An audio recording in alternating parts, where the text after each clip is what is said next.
الحمدللہ رب العالمین۔ آج اقرا قاعدہ اور قرآن مجید کو درست پڑھنے کے حوالے سے ہم سبق نمبر 17 پہ پہنچ چکے ہیں، اور اس سے پہلے 16 اسباق ہم نے پڑھ لی ہیں۔ کچھ کی ویڈیوز جو ہیں وہ رپورٹ اپلوڈ ہو گئی ہیں، کچھ رہتی ہیں، انشاءاللہ وہ بھی ہو جائیں گی۔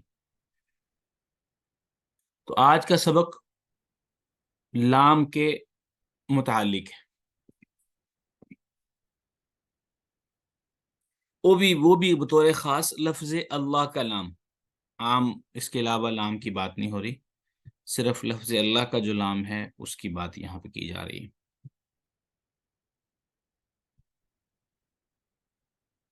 تو لفظ اللہ کے متعلق مختصر سی بات یہ ہے کہ لفظ اللہ جو ہے، اگر اس سے پہلے زبر یا پیش ہو تو پھر یہ موٹا کر کے پور کر کے آواز کو منہ میں بھر کے پڑھا جاتا ہے۔ اگر اس سے پہلے اگر زیر آ جائے تو پھر یہ باریک پڑھا جاتا ہے۔ تو یہ یعنی کہ اس کے علاوہ کوئی بھی لام کے بیان میں سے آپ یوں کہہ لیں کہ اس سے مراد صرف لفظ اللہ کا لام ہے، اس کے علاوہ کوئی اور لام جو ہے وہ عربی زبان میں موٹا کر کے نہیں پڑھا جاتا۔ اس لیے یہاں پہ اگر یہ کہہ دیا جائے لفظ اللہ کا بیان تو یہ زیادہ بہتر ہے، کیونکہ لفظ اللہ ہی کا لام ہے صرف۔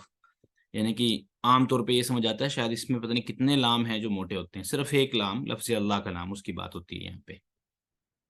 تو وہ بتا دیا کہ اس سے پہلے اگر زبر یا پیش آ جائے تو اس صورت میں جو ہے وہ لمبا ہوتا ہے، ورنہ نہیں۔ لمبا تو ہوتا ہے لفظ اللہ بھی، یہ لمبا بھی ہوتا ہے اور دوسرا پر بھی پڑھا جاتا ہے، دونوں چیزیں یعنی کہ لفظ اللہ میں آتی ہیں۔ تو قاعدہ نمبر 1، لفظ اللہ اللہم کے لام سے پہلے زبر یا پیش ہو تو اسے پر موٹا اور زیر ہو تو باریک پڑھیں گے، ان کے علاوہ باقی سب لام باریک پڑھے جائیں گے۔ نمبر 1، لام کے موٹا پڑھے جانے کی مثالیں۔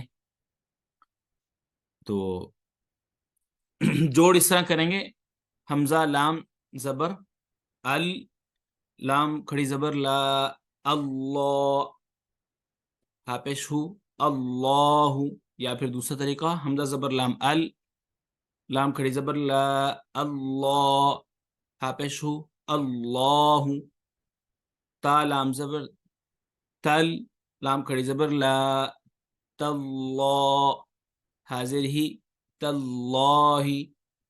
اسی طرح میم زیر می نون لام زبر نل، لام کھڑی زبر لا، من اللہ حاضر ہی من اللہ، رسول اللہ، سبحانک اللہم، قالوا اللہم۔ تو یہ سب مثالیں تھی لفظ اللہ کو۔ دیکھیں یہاں لفظ اللہ سے پہلے زبر آیا تو یہ لفظ اللہ موٹا پڑا گیا، یہاں لفظ اللہ سے پہلے زبر آیا یہاں بھی اور یہاں بھی۔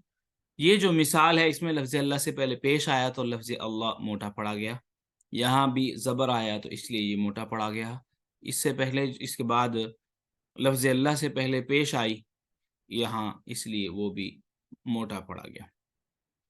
یہ تھی لفظ اللہ کو موٹا پڑھنے کی مثالیں۔ اب باقی مثالوں میں لفظ اللہ سے پہلے جہاں زیر آ رہا ہے وہاں وہ مثالیں قرآن پاک میں استعمال ہوتی ہیں اور وہ باریک پڑھی جاتی ہیں، تو اس کی پریکٹس بھی اب کرتے ہیں۔ جیسے نمبر 2، لام کے باریک پڑھے جانے کی مثالیں، جیسے بسم اللہ، تو بسم اللہ نہیں، بسم اللہ، باللہ، للہ، اعوذ باللہ، قل اللہم، سبیل اللہ۔ تو یہ تھے خاص طور پہ لفظ اللہ کے لام، جن میں 2 صورتیں تھیں۔ ایک صورت یہ کہ اس کو موٹا کر کے پڑھا جاتا تھا، دوسری صورت یہ کہ اس کو باریک کر کے پڑھا جاتا ہے۔ موٹا کب ہوگا؟ جب لفظ اللہ سے پہلے زبر آ جائے یا پیش آ جائے۔ باریک کب ہوگا؟ جب لفظ اللہ سے پہلے زیر آ جائے۔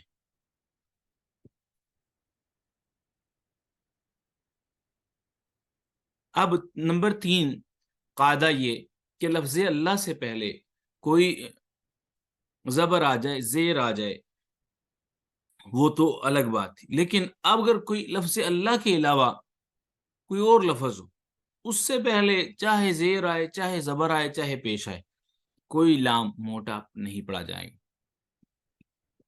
مثال کے طور پر یہ دیکھیں، تا زبر تا، جیم لام زبر جل، لام کھڑی زبر لا، تجلا، تجلا، تا زبر تا، واو لام زبر ول، لام کھڑی زبر لا، تولا، یا پیش یو، ضاد لام زبر غل، لام پیش لو، یغلو، اس طرح حلو، فصلی، صلاة، یا صلاتی۔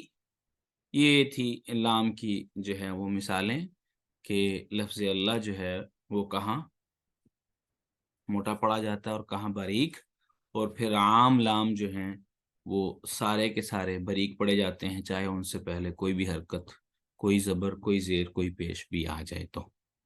یہ تھا آج کا سبق، اور قرآن مجید میں اس کو پڑھتے ہوئے بطور خاص دھیان رکھیں کہ لفظ اللہ کو کہاں موٹا کرنا ہے اور کہاں باریک، باقی لام جو ہیں وہ عام ہی طرح پڑھے جاتے ہیں۔